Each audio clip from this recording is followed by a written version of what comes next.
Conta pra gente aí alguns casos que marcaram a sua trajetória como desenhista na Polícia Civil. Como desenhista não, né? Como seria? Como retratista? Como é que você denomina? Eu nem sei o nome aqui. Mas como ficou no folclore policial, que é retratista, é retratista. O que você pode falar sobre os casos marcantes que chamou mais a sua atenção?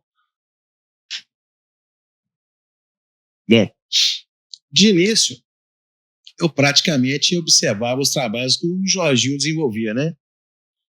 Porque já existia uma afinidade do trabalho dele com as equipes de investigação, né? Então, se eles já tinham aquele conhecimento de investigação, eu era novato, né? Eu não tinha experiência nem de investigação, quanto mais de retrato falado. Então, eu ficava ali observando, aprendendo. Com o tempo, comecei a ter um retorno do trabalho que eu estava fazendo.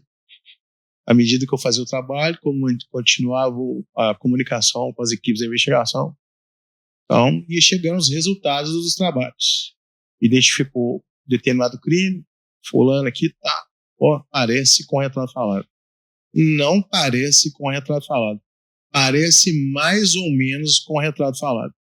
Então, à medida que ia chegando o retorno das investigações, com a identificação dos criminosos, então, ali eu começava a ter um parâmetro Do seu para trabalho. ver a evolução do trabalho.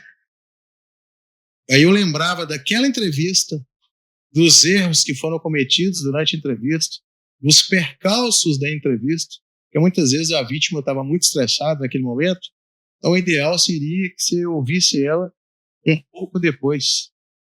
Porque ela estava num momento de estresse, então o ideal, o retrato poderia ter ficado melhor, talvez se eu tivesse ouvido ela em outro momento, que ela ia estar mais tranquila e tal, para ter mais sucesso.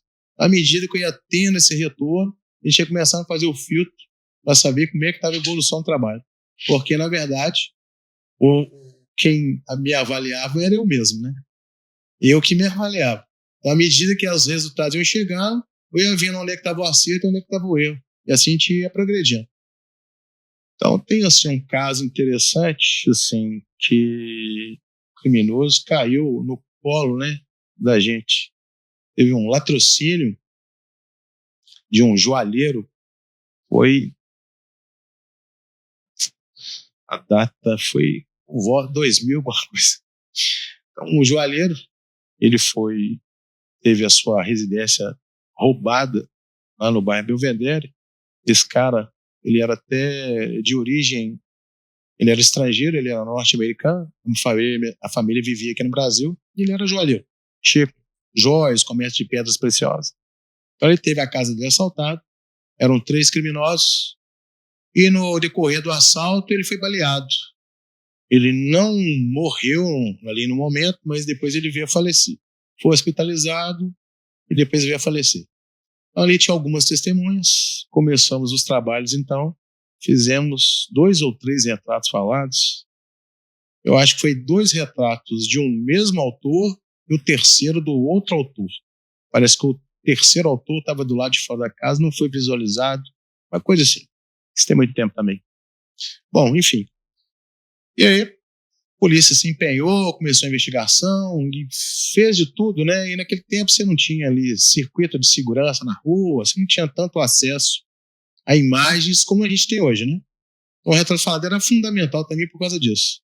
Hoje você tem uma gama de tecnologia de imagem na rua, você consegue imagem de um monte de coisa, né? Antigamente não tinha isso. Na década de 90 até início de 2000 você não tinha nada disso. Bom, enfim, passou ali uns meses, a delegacia tinha cadeia, né? Então, um preso chegava em Belo Horizonte fora, por exemplo, o primeiro lugar que ele ia parar era na FURTS. Então, entrou na FURTS, transferido, 2 caras, tinham roubado um comerciante de diamantes ali pro lado de Diamantina. E iam ser fichados, iam pro arquivo. Chegaram, conversa, entrevista, nome, foto. Roubou um comerciante de diamante e perto de Diamantina. Ué, interessante isso aí. Olhei bem pra cara do cara assim, falei, nossa, o cara parece com o retrato falar demais. Comuniquei a chefia, né, da minha suspeita. Eles, acharam plausível a observação que eu tinha feito. Aí foram requisitado as testemunhas do caso do latrocínio do joalheiro. Então foi formalizada o reconhecimento presencial, né? E o suspeito ele foi reconhecido de pronto. Quer dizer, o retrato falado ajudou na investigação? Totalmente. Se eu não tivesse feito o retrato falado, eu não teria reconhecido o cara, porque na verdade eu reconheci o cara. Existia ali alguma dúvida, mas eu reconheci, né? E tinha um contexto do crime que eram crimes semelhantes, estão na mesma esfera. E aí, quando a gente oficializa então o reconhecimento, então deu certo. O criminoso estava identificado, o latrocínio foi apurado.